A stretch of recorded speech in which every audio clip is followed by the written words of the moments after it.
그렇게 보이지 않으시겠지만 저희 부부가 결혼한 지 26년 차가 됐습니다. 오래됐죠. 많이 삭은 것 같은데 언제 이렇게 시간이 빨리 간지 모르겠어요. 정말 하나님께서 귀하게 은혜 주시고 축복해 주신 줄 압니다. 결혼하는 날을 잡는데 날을 잡고 보니까 그날이 묘산날이래요. 그래서 결혼하기 좋은 날이 아니라고 그러더라고요. 아시나요? 묘산날? 이거 아시면 연식이 좀 되신 분이고 그게 뭐지? 이러면 이제 아직 젊으신 분이겠네요. 조상 제사 드리고 성묘하고 그러는 날이라고 결혼식에 적합하지 않은 날이다. 그런 이야기를 들었습니다. 제가 부임하고 우리 사택으로 이사하는데 날을 잡는데 조금 어려움이 있었습니다.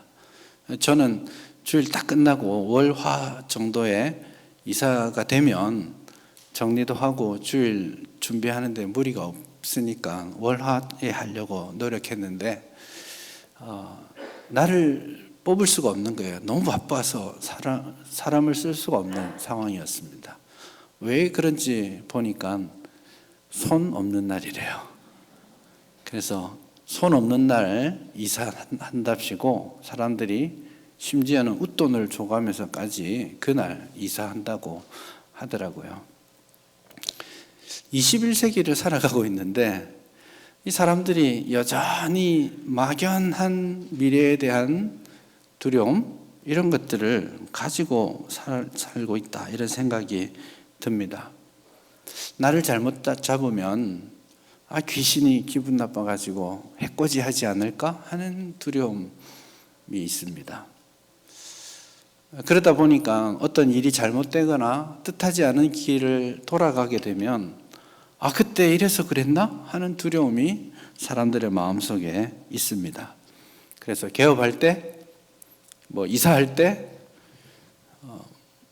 어떤 길을 선택하는 순간이 되면 언제나 어디가 좋은지 궁금해하고 걱정하고 두려워합니다. 예수 믿고 나니까 되게 좋아진 것 중에 하나가 이런 거 신경 안 쓰는 겁니다. 되게 자유하게 되었어요. 이게 무슨 날인지 이런 걸 따져보지 않습니다. 조상 제삿날에 기억 후 결혼을 했습니다. 이유는 한 가지였죠. 주례를 하실 담임 목사님의 일정이 그날밖에 없답니다. 그래서 결혼 날짜를 정하는데 제일 중요한 거는 신랑 올 수 있고 신부 올 수 있고 주례자 올 수 있어야 되는 거 아니에요. 그거를 중심으로 날을 잡았습니다. 손 없는 날이라고 이사를 못 했는데 그 덕에 손 있는 날에 귀신이 해코지하는 날이라는 그 날에 이사를 했습니다. 잘 살고 있네요. 덕분에 돈도 좀 아꼈습니다.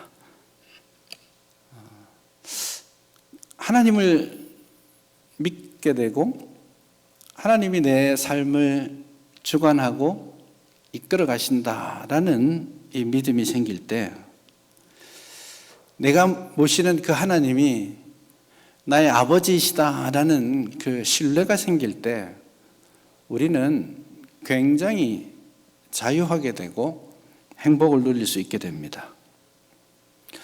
믿음이 뭔가? 믿음의 여러 측면들을 이야기할 수 있겠지만 오늘 본문이 우리에게 보여주는 믿음 한마디로 말하자면 인도하심을 믿는 믿음입니다.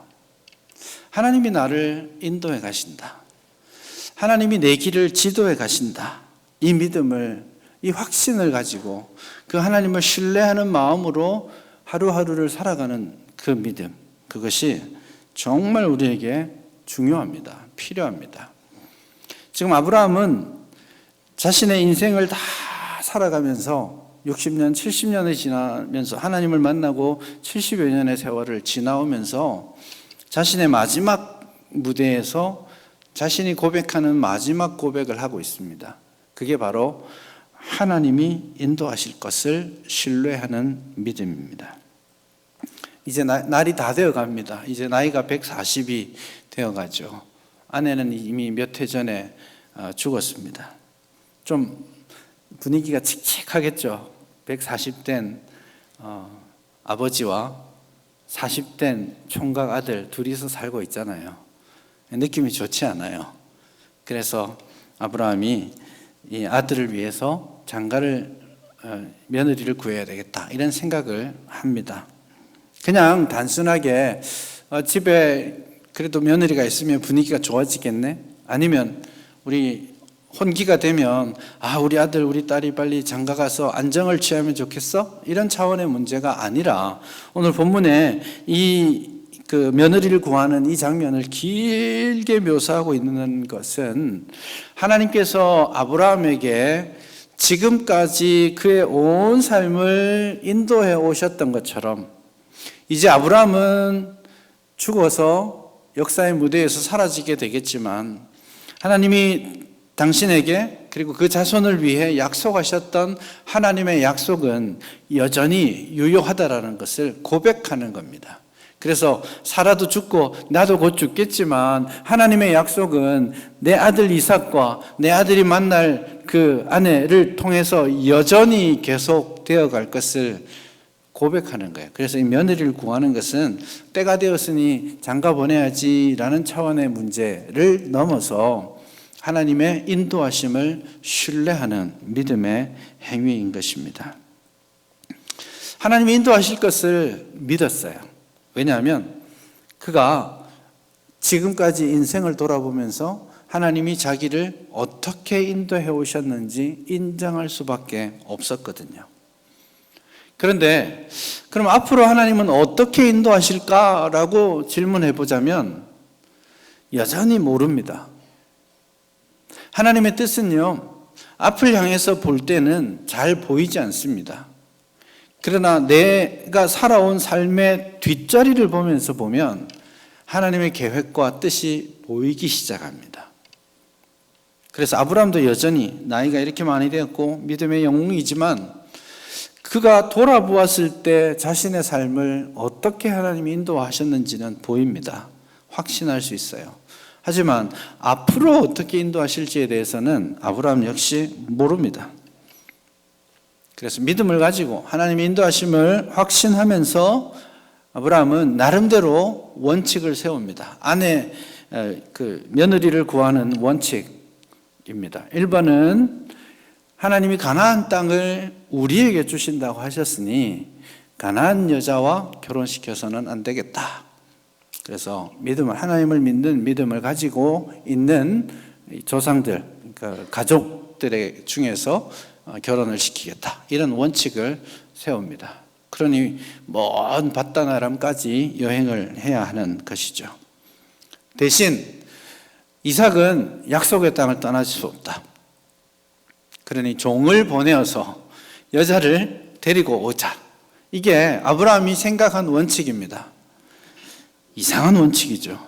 실현 가능성이 별로 없습니다. 여러분 코끼리를 냉장고에 집어넣는 방법을 아십니까? 굉장히 간단합니다. 냉장고 문을 먼저 엽니다. 그리고 코끼리를 집어넣습니다. 그리고 문을 닫습니다. 쉽죠? 굉장히 쉬운 대답인데 정답은 맞죠? 근데 어떻게? 라고 하면 바보 같은 소리죠. 아브라함이 지금 선택하고 있는 이 원칙이 인간적으로 볼 때는 굉장히 이상한 바보 같은 소리입니다. 밧다나람이라는 곳이 가까운 곳이 아니에요. 800km입니다. 그래서 그걸 걸어서 간다고 생각하시면 그 길이 간단한 일이 아니에요.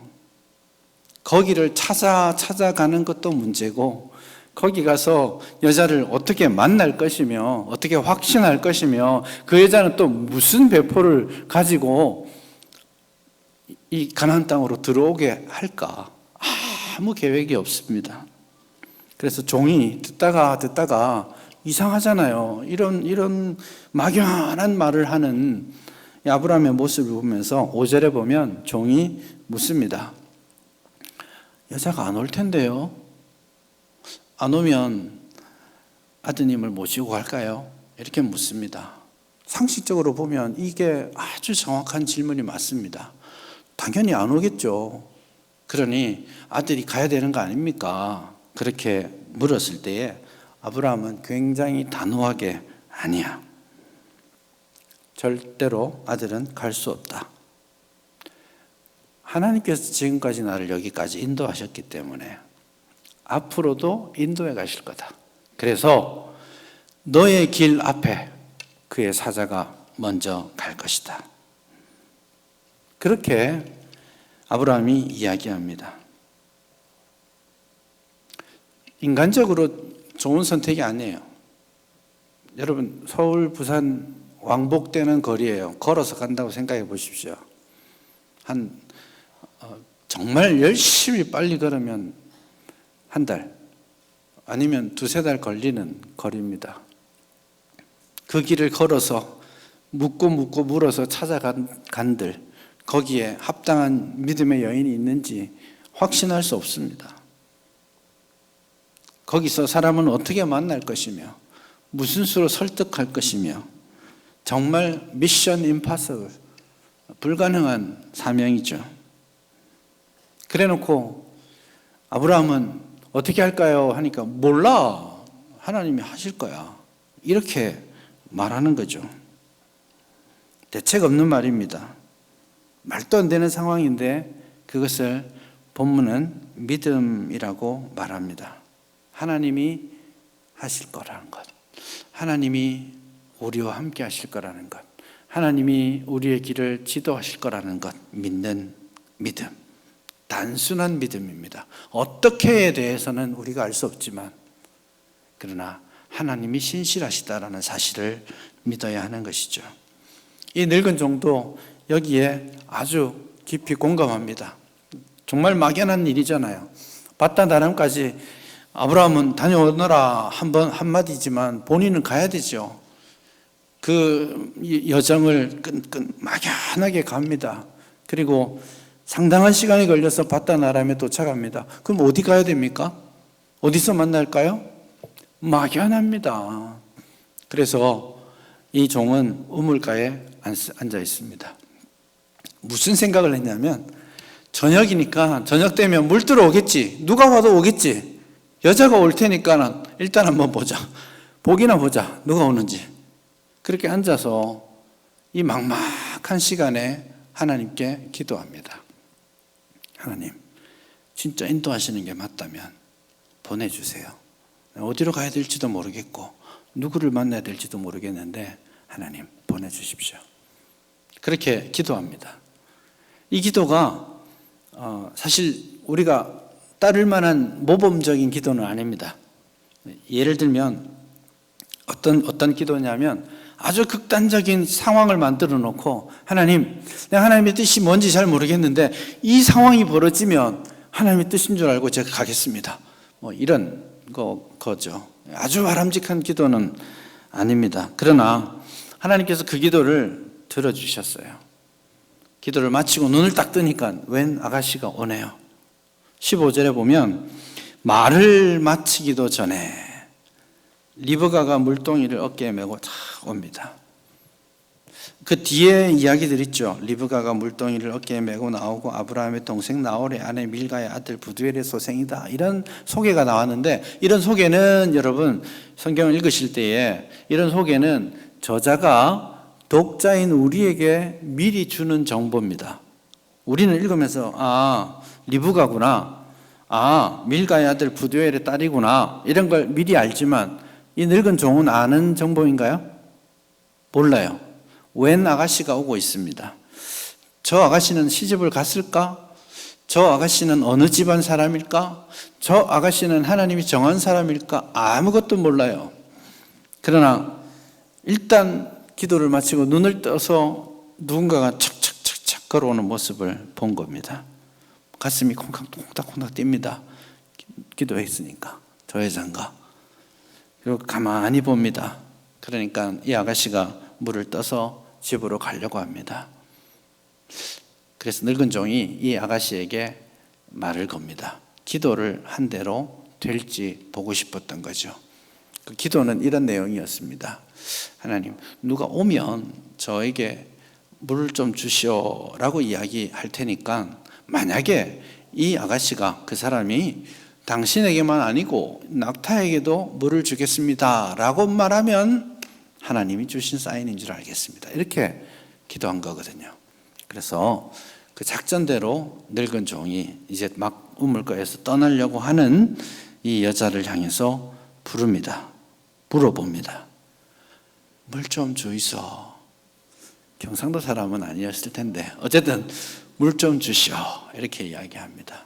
그러니까 이 여자분이 우리 같으면 딱 버드나무 가지 잎을 하나 띄워가지고 수줍은 듯이 줘야 되는데 리브가는 굉장히 남성성이 뛰어난 남자 같은 사람이에요, 실제로는. 그래서 급히 물동이를 내려놓고 물을 탁 떠서 줍니다. 여기까지는 누가 봐도 예상되는 이야기입니다. 물을 마시면서 굉장히 긴장했을 거예요. 그 다음 말이 나올까? 그 다음 말이 나올까? 그런데 그 물을 다 마시고 났더니 리브가가 아니나 다를까 그 말을 합니다. 당신이 물을 마셨으니 이제는 제가 이 낙타들에게도 물을 주겠습니다. 깜짝 놀랐죠. 그 이야기가 이 여인에게서 딱 나올 줄 어떻게 알았겠습니까? 이 여인에게 그 이야기를 들었습니다. 그리고는 정말 하나님의 인도하심이 맞는지 이 종은 묵묵히 지켜봅니다. 그 일이 끝날 때까지. 여러분, 리브가는 이럴 형편이 아니에요. 빨리 물 떠서 집에 가서 밥 해야 돼요. 그렇지 않겠습니까? 그런데 이 늙은 아저씨가 물을 달라 한 것은 이해할 수 있지만 낙타에게까지 물을 주는 것은 좀 과도한 일입니다. 여러분, 낙타가 물을 얼마나 마실까요? 이 장거리 여행을 할 때 낙타는 며칠이고 물을 마시지 않습니다. 대신에 한번 앉아서 물을 마시면 계속 마십니다. 그래서 한 마리가 50에서 80리터까지 마십니다. 지금 리브가가 어깨에 물동이를 메고 왔죠. 이 물동이는 얼마만 할까요? 아마 한 10리터 정도까지 보면 안전할 것 같아요. 그러면 이 리브가가 낙타 한 마리에게 물을 마시게 하기 위해서 아마도 물을 6번에서 8번 정도 떠야 했을 겁니다. 그런데 이 물을 마실 낙타의 숫자가 10마리입니다. 그러니 리브가는 딱 보는 순간 내가 착한 마음으로 물을 좀 줄까 하는 마음이 들었지만 낙타 10마리 쫙 있는 거 보는 순간 접었겠죠. 당연히 접을 일입니다. 그런데 그 이야기를 리브가가 하고 있죠. 정말 하나님의 인도하심인지 보고 싶었던 부분입니다. 그래서 도와줄 만도 한데 도와주지 않고 리브가가 땀을 뻘뻘 흘리면서 헉헉거리면서 물을 떠서 갖다 놓고 있는 그 모습을 끝까지 지켜봅니다. 여러분, 이 당시 우물은 어떤 모양이었을까요? 여러분, 우리가 생각하는 우물은 어떤 겁니까? 마을 한가운데 동그랗게 이렇게 파놓고 도르래로 싹 하면 물 탁 올라오고 그런 거죠. 불행하게도 이곳은 한국이 아닙니다. 한국의 우물은 그렇지만 이 사막 지역에 물이 많지 않은 지역의 우물들은 대체로 그런 모양이 아닙니다. 지금 발굴되고 있는 꽤 많은 우물들의 모습, 공통된 모습은 깊이 파내려가는 겁니다. 물이 많지 않기 때문에 물이 보일 때까지 5m고 10m고 파내려갑니다. 그래서 막 계단을 만들어서 한참을 내려가서 물을 뜨고 올라옵니다. 그게 일반적인 모습입니다. 성경에서도 그런 흔적이 있습니다. 16절을 보시면 하반절에 보면 처녀더라 그가 우물로 내려가서 물을 그 물동이에 채워가지고 올라오는지라 이렇게 돼 있죠. 이게 성경을 읽을 때 우리 눈이 얼마나 쉽게 가려지는지 알아야 됩니다. 내가 우물을 그림 속에, 머릿속에 그림으로 가지고 있잖아요. 그렇게 보니까 우물로 내려가고 우물로 올라온다는 이야기가 전혀 이상하게 안 느껴지는 거예요. 우리 눈이 가려지는 겁니다. 성경에 보니까 리브가는 분명히 우물로 물을 뜨기 위해 내려갔고 물을 떠서 올라왔습니다. 그러니 60번에서 70번에 이르는 그 물을 구유에 부어서 낙타에게 물을 주기 위해서 그냥 우리가 생각하듯 도르래로 물을 뜬 게 아니라 아래로 뛰어내려가서 물을 떠서 또 헉헉거리면서 올라와서 붓고 낙타가 마시는 동안 또 내려가서 물을 갖다 붓고 하는 일을 수십 차례나 계속한 것입니다. 결국 이 종이 기대했던 그 일들을 리브가가 알지 못하는 가운데 완성합니다. 깜짝 놀랄 일이죠. 눈을 뜨자마자 한 여인을 만났고 그 여인은 정말 자기가 기도했던 극단적인 상황을 만들어 놓고 기도했던 그 기도를 응답하고 있는 모습을 보는 것이죠. 이제 마지막 하나가 남았습니다. 누군지는 알아야 되잖아요. 지금 누군지 모르고 우리만 리브가인 걸 알죠. 이 늙은 사람은 종은 거기에 대한 아무런 정보가 없습니다. 누군지를 알아야 되겠죠. 그래서 그 모든 과정이 마쳤을 때 선물을 줍니다. 그 코걸이, 손목걸이, 이런 것들을 주면서 아마 크게 선물을 준 것입니다. 아주 깜짝 놀랄 선물을 주고 이렇게 물었습니다. 네 집 자식이냐? 이렇게 물었습니다. 이렇게 물으니까 아까 우리가 알고 있었던 그 이야기를 리브가가 하는 것이죠. 그제서야 이 늙은 종이 무릎을 칩니다. 그 자리에 벌떡 일어나서 하나님께 엎드려 경배합니다. 26절이죠. 예, 그 사람이 머리를 숙여 여호와께 경배하였다. 그리고 27절에 목소리를 내어서 이렇게 고백합니다. 아브라함의 하나님 찬송합니다. 여호와께서 길에서 나를 인도하셨고 내 주인의 동생 집에 이르게 하셨습니다. 여호와께서 길에서 나를 인도하셨음을 고백합니다. 막막하게 출발했는데 어디로 가야 될지, 누구를 만나야 될지, 무슨 일부터 해야 될지 아무것도 모르는데, 그런데 지나와서 보니까 하나님께서 여기까지 나를 인도해 오신 길이었군요라고 고백하게 되는 겁니다. 그 하나님의 인도하심을 신뢰하는 것, 그것은 오늘 우리에게도 정말 절실하게 필요한 일입니다. 앞서 처음 시작할 때 사람들이 미래를 결정할 때 두려워한다라고 말씀드렸는데, 안타깝게도 예수 믿는 사람들도 그렇습니다. 예수 믿는 사람들도 뭔가를 결정할 때, 미래를 선택할 때 걱정하고 두려워합니다. 기도도 하죠. 하나님 인도해 주십시오라고 기도도 하는데 마음 한켠에 또 다른 무거운 짐이 있습니다. 하나님의 뜻이 아니면 어쩌지? 그런 두려움이 있습니다. 그래서 사업을 했는데 잘 안 됐을 경우에 이게 하나님의 뜻이 아니었구나 라고 섣불리 결론을 내리기도 합니다. 그래서 여전히 하나님을 믿는다 하면서도 우리 안에 미래를 선택하는 데 어려움을 겪고 두려움을 가집니다. 실패하고 싶지 않은 내 욕심도 거기에 한몫하는 것이죠. 그러나 솔직히 말씀드리자면 이 대부분의 경우들은 마귀가 우리에게 주는 마음입니다. 하나님은 우리에게 두려워하는 마음을 주시는 분이 아니에요. 하나님을 신뢰하라고 말씀하죠. 다 보여주시면 갈 것 같은데 그렇지 않습니다. 신뢰하고 가는 것이 믿음이라고 말하는 거예요. 보고 가는 것은 그냥 가는 거예요. 그건 믿음이 아니에요. 그러나 보이지 않지만 살아계신 하나님을 신뢰하고 그 길을 묵묵히 걸어간다라고 하는 거예요. 그래서 하나님의 말씀의 뜻에서 위배되는 것이 아니라면 좀 자유했으면 좋겠어요. 이렇게 살아도 괜찮고 저렇게 살아도 괜찮아요. 이리 가도 괜찮고 저리 가도 괜찮아요. 하나님은 당신의 뜻을 보여주지 않으면서 우리가 잘못 선택하면 그냥 몽둥이로 우리를 때리시는 분이 아니에요. 이 길로 가든 저 길로 가든 합력하여 선을 이루시는 분이 하나님이십니다. 그러니까 우리가 해야 될 일은 두려워하는 마음이 아니라 모르지만, 막막하지만 신뢰하는 마음입니다. 인도하심을 믿는 마음입니다. 그 믿음 안에서 우리는 자유를 누리게 됩니다. 우리의 삶에 상당히 많은 자유와 행복을 누리게 될 겁니다. 믿음이 성숙해진다? 인도하심을 믿는 믿음이 강해지는 겁니다.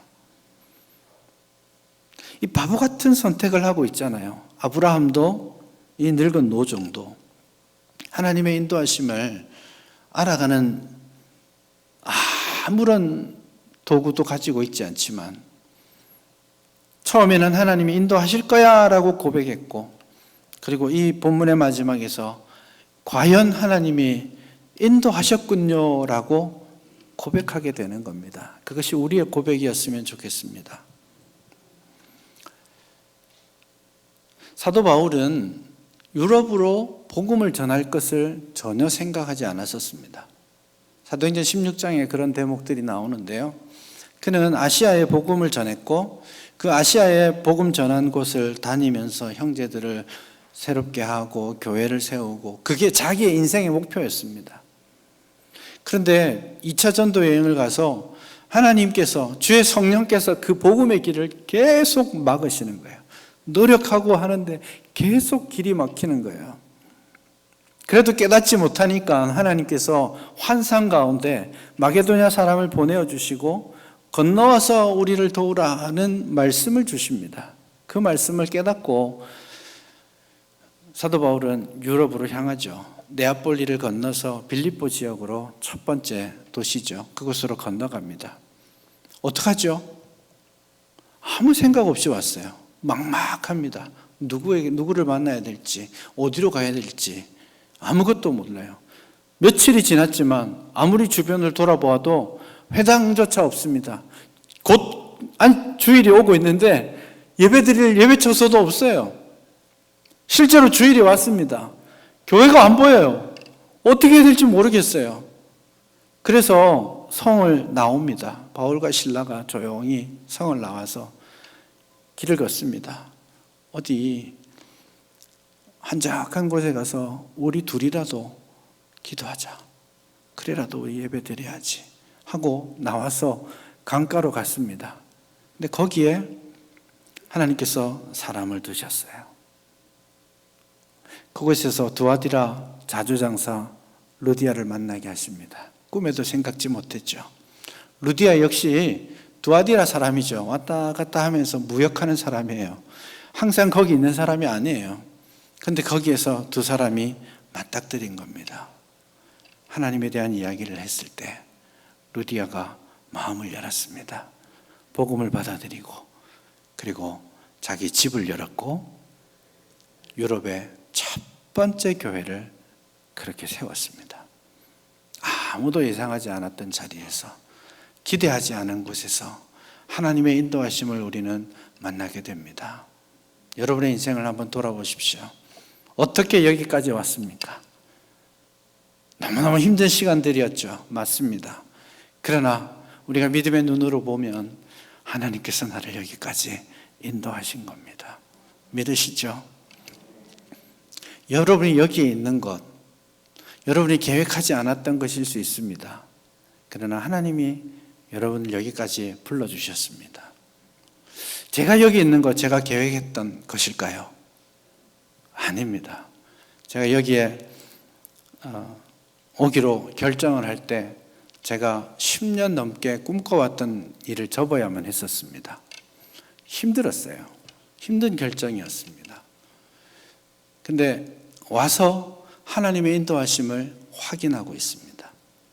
그게 앞으로도 그럴 거라고 저는 믿습니다. 어떤 일들이 우리 앞에 있을지는 모르겠습니다. 그래서 어떻게 해요? 몰라! 그게 정답입니다. 그러나 우리를 인도해 가시는 분이 하나님이신 것 또한 정답입니다. 그러니 우리가 해야 될 일은 하나님을 신실하게 믿고 따르는 것입니다. 전염병 어떻게 될까요? 정답은 몰라요. 그게 우리 교회에 어려움을 또 줄 수 있습니다. 우리 근처에 많은 교회들이 전염병으로 인해서 한 주, 두 주 교회 문을 닫기도 합니다. 그런 일들이 우리에게도 있을 수 있습니다. 어떤 일을 만날지 몰라요. 그러나 확신하는 것은 주께서 주께서 하나님의 교회를 지키시고 인도하신다라는 사실입니다. 두려움 없이 미래를 선택하고 만나십시오. 하나님께서 살아계시기 때문에 우리는 반드시 그 미래를 하나님의 인도하심의 자리인 것을 고백하는 순간을 만나게 될 겁니다. 너는 마음을 다하여 여호와를 신뢰하고 내 명철을 의지하지 말라. 너는 범사의 그를 인정하라. 그리하면 내 길을 지도하시리라.